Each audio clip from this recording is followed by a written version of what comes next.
subscribe the channel and press the bell icon for upcoming videos.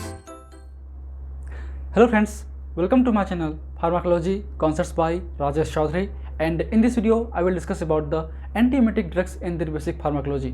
So आज की video में हम बात करेंगे कुछ और एंटीमेटिक ड्रग्स के बेसिक फार्माकोलॉजी के बारे में।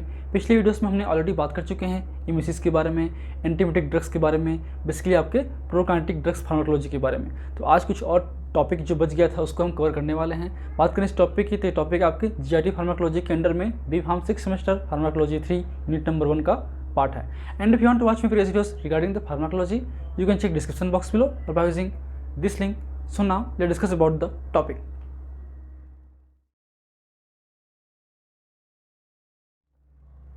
So antiemetic drugs means these drugs basically suppress the vomiting और emesis। तो ऐसे ड्रग्स जो कि हमारे बॉडी में लेने के बाद वोमिटिंग को या फिर आपकी इमिसिस प्रोसेस को सप्रेस करते हैं उन्हें हम एंटीमेटिक ड्रग्स बोल सकते हैं।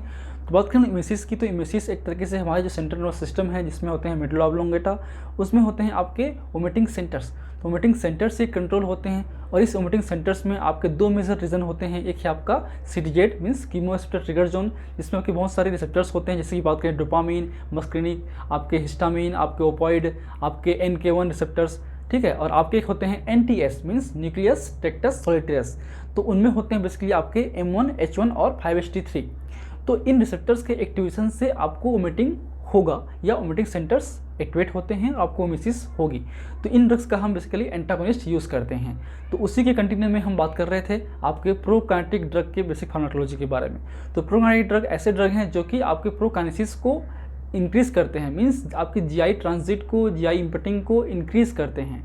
तो वैसे ड्रग को हम प्रोकाइनेटिक ड्रग बोल सकते हैं, जिसमें 3 मेजर ड्रग थे। एक है आपका मेटोक्लोप्रोमाइड, सेकेंड है आपका डोमपेरिडोन, थर्ड है आपका सिसाप्राइड। तो मेटाक्लोप्रोमाइड या फिर आपके मेटाक्लोप्रोमाइड और आपके जो डोमपेरिडोन है उसके बारे में हम ऑलरेडी बात कर चुके हैं। तो आज की वीडियो में हम बात करेंगे जो नेक्स्ट ड्रग है उसका सिसाप्राइड या फिर वो 5HT4 एगोनिस्ट, उन ड्रग्स की बेसिक फार्माकोलॉजी के बारे में बात करेंगे। और हम बात करेंगे आपका लास्ट जो टॉपिक है वो है आपका 5HT3 एंटागोनिस्ट, जिसमें आते हैं ऑन्डेनसेट्रॉन, ग्रेनिसेट्रॉन वगैरह, तो उनके बारे में हम बात करेंगे। So let start the topic. So cisapride, mosapride वगैरह जो ड्रग हैं, जितने प्राइड्स हैं वो आपके 5HT4 एगोनिस्ट हैं। और 5HT4 एगोनिस्ट या 5HT4 एगोनिज्म जो हैं आपके प्रोकाइनेटिक एक्शन के लिए रिस्पॉन्सिबल है। हम बात करें प्रोकाइनेटिक ड्रग्स की, तो ऐसे ड्रग्स जो आपके मेनली 5HT4 पे काम करते हैं वो आपके प्रोकाइनेटिक ड्रग्स होते हैं। अब प्रोकाइनेटिक ड्रग्स एंटीमेटिक डिफरेंट है, एंटीमेटिक इफेक्ट अलग होता है, ठीक है। प्रोकाइनेसिस ड्रग्स जो हैं आपके पेरिफेरली जो आपके जीआई का एलियस टोन है, खासकर लोअर इसोफेगस टोन है, या फिर आपकी जो जीआई ट्रांजिट है उसको इन्हेंस करके आपको आपके जो रिफ्लेक्स एक्शन है उसको सप्रेस करेगा और as a antiemetic action show होगा। लेकिन प्रॉपरली एंटीमेटिक जो ड्रग हैं, जो आपकी एक्टिविटी है वो आपके कहीं ना कहीं 5HT3 एंटागोनिज्म और D2 एंटागोनिज्म से आता है, ठीक है। तो बात करें इसकी, तो ये आपका एक तरीके से मेनली 5HT4 एगोनिस्ट हैं। इसका मतलब ये आपके केवल mainly prokinetic drug action show करेंगे। इसके अलावा समहाउ ये वीक 5HT3 एंटागोनिस्ट हैं, बहुत ही वीक होता है, इसलिए इसमें एक तरीके से वीक एंटीमेटिक प्रॉपर्टी होती है। तो इसका यूज़ ऐसे प्रोकाइनेटिक के पर्पज से हम यूज़ करते हैं।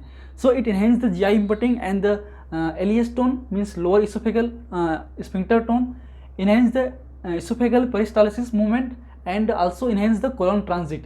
अब जो दो ड्रग थे मेटाक्लोप्रोमाइड और डोमपेरिडोन, वो आपकी एलियस टोन को इनहेंस करता था, ट्रांजिट को इनहेंस करता था, लेकिन अपर जीआईटी पार्ट पे। कोलोन आपके लोअर जीआईटी पार्ट है, तो आपके ये जो है कोलोन की ट्रांजिट को भी फास्ट करेगा। कोलोन पे जो फूड मटेरियल हैं उनकी इम्पटिंग को भी ये फास्ट करेगा, उससे आपको डायरिया हो सकता है, ठीक है। जबकि जो दो और ड्रग थे आपके डोमपेरिडोन और मेटाक्लोप्रोमाइड, उनमें ये शिकायत नहीं थी, ये इशू नहीं थी। And it has no any extra pyramidal motor side effects, क्योंकि इनमें डोपामिनर्जिक एक्टिविटी बहुत ही कम होती है, ये आपके D2 को ब्लॉक नहीं करते हैं, इसलिए उनमें आपके EPS साइड इफेक्ट्स आपको देखने को नहीं मिलता, जो कि पार्किंसन लाइक इफेक्ट है, जिसमें आपके ट्रिमर, एकाइनेसिया वगैरह होते हैं, जो कि मेनली डोपामिन रिसेप्टर्स ब्लॉकर्स में शो होते हैं, जैसे कि बात करें न्यूरोलेप्टिक हो या फिर आपके मेटाक्लोप्रोमाइड वगैरह हो। फिर आते हैं नेक्स्ट है आपका फार्माकोकाइनेटिक प्रोफाइल। ये आपके ओरली एब्जॉर्ब होते हैं, इनका जो बायोलिटी है वो कितना होता है आपका अप्रोक्सीमेटली होता है 33%, टी हाफ अप्रोक्सीमेटली होता है आपका 10 हावर, आपके जो मेटाबॉलिज्म है ये होता है आपकी लीवर पे, और लीवर पे होता है इसलिए अगर लीवर डैमेज हो गया या लीवर डिसीज़ है उस कंडीशन में जो डोज रिक्वायरमेंट है वो आपकी डिक्रीज़ हो जाएगी। Means dose should be decrease in the liver disease condition और हेपेटाइटिक डिसीज कंडीशन। बात करें इसके साइड इफेक्ट्स की, तो इट में shows the abdominal cramp, diarrhoea, ठीक है। लेकिन इसका जो मेन साइड इफेक्ट्स क्या है आपका टॉर्सिडोस डी पॉइंट, जो कि कार्डियक अरिथमिया है, इसलिए हम सिसोप्राइड का यूज़ आज डेट में नहीं करते हैं। It shows the torsades de pointes या कार्डियक अरिथमिया। क्लियर है। अब जो नेक्स्ट इसके नए ड्रग्स हैं आपके इन्हीं क्लास के, जैसे कि बात करें मिसोप्राइड की हो तो मोसाप्राइड की हो, तो इन ड्रग्स का हम यूज़ करते हैं फ्रिक्वेंटली, और ये ड्रग में जो हैं एक्शन सिमिलर होते हैं एज ए सिसोप्राइड, लेकिन इनमें आपके अरिथमिक एक्शन शो नहीं होता, साइड इफेक्ट्स नहीं होता, इसलिए ये बेटर ड्रग होते हैं। अब नेक्स्ट आते हैं हम लोग, नेक्स्ट ड्रग की है वो है आपका ऑन्डेंसेट्रॉन, जो एक तरीके से 5-HT3 एंटागोनिस्ट है। अब ये मेनली आपके एंटीमियोटिक इफेक्ट शो करता है, प्रोकाइनेटिक इफेक्ट शो नहीं करता। तो बात करें हम इसके डेवलपमेंट की, तो it is developed to control the radio and chemotherapeutic drug induced emetic या emesis, and later also used in the post operative nausea vomiting और डिसीज इंड्यूस्ड नोजिया वोमिटिंग।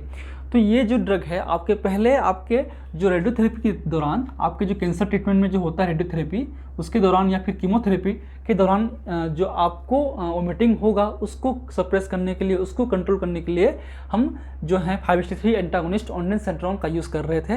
लेकिन बाद में उसका जो इफेक्टिवनेस है बहुत अच्छा था, इसलिए हम इसके बाद में आपके जो बहुत सारे कंडीशंस हैं, चाहे बात करें हम लोग पोस्ट ऑपरेटिव नोजिया वोमिटिंग की हो या किसी डिसीज कंडीशन में, जैसे कि बात करें आपके गेस्टाइटिस हो, यूरेमिया हो, ठीक है, लिवर डिसीज हो, इन कंडीशंस में भी आपको वोमिटिंग आएगी, या फिर कोई जो टॉक्सिक ड्रग हैं या आपके ऐसे ड्रग्स जो कि ओमेसिस कॉज करते हैं उनको भी ये सप्रेस कर सकता है, उनसे जो इंड्यूस होने वाले ओमेटिक को भी ये सप्रेस कर सकता है, ठीक है। And it block the depolarizing action of the 5-HT मतलब serotonin on the CTZ and NTS by blocking its 5-HT3 receptors.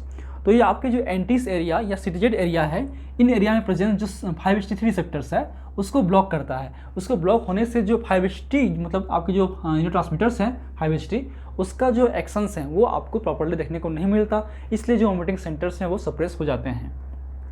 And it has the minor 5-HT3 antagonistic activity 5-HT4 antagonistic activity and it has no any dopaminergic activity. इनमें somehow 5-HT4 antagonistic antiemetic के जो जितने भी drugs हैं, अगर 5-HT4 की बात करें तो 5-HT4 एगोनिस्ट थे जितने भी आपके प्रोकाइनेटिक ड्रग्स हैं, लेकिन ये इनमें जो है आपके 5-HT4 एंटागोनिस्टिक एक्टिविटी होती है बहुत लिटिल, लेकिन क्लिनिकली इसका कोई यूज़ नहीं है, ठीक है। And it has no used in the it is not used in the pregnancy morning sickness and the motion sickness. तो इसका जो यूज़ है हम मॉर्निंग सिकनेस में नहीं करते हैं या फिर मोशन सिकनेस में भी नहीं करते हैं, उसके लिए बहुत सारे और अच्छे ड्रग हैं।